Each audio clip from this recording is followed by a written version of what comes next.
এই হাত আল্লাহর সৃষ্টি, মুখ আল্লাহর সৃষ্টি, নাক আল্লাহর সৃষ্টি, শক্তি সব আল্লাহ দিয়েছে।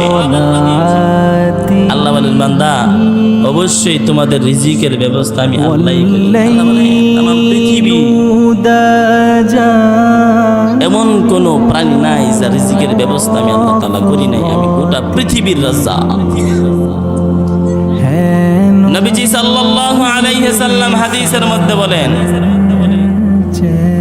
ইন্নার রিজকা লা ইয়াতলুবুল আবদা কামা ইয়াতলুবুহু আজালুহু।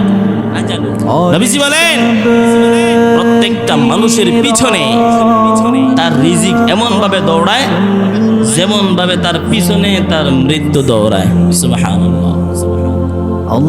বান্দা তো রিজিকের পেরেশানি করার প্রয়োজন নাই, তারপরেও বান্দা আল্লাহরে বলে আছে এই দুনিয়ার সৌন্দর্য পাইয়া, লাভ লালস পাইয়া, অট্টালিকতা পাইয়া বান্দা মনে করতেছে আর কোনদিন মনে হয় বিদায় নিবে না। না ও যুবক, প্রত্যেকটা যুবকদেরকে বলতে চাই, মা বোনদেরকে বলতে চাই, মুরব্বীদেরকে বলতে চাই, বাবারে এই দুনিয়া ক্ষণস্থায়ী, আখিরাত চিরস্থায়ী।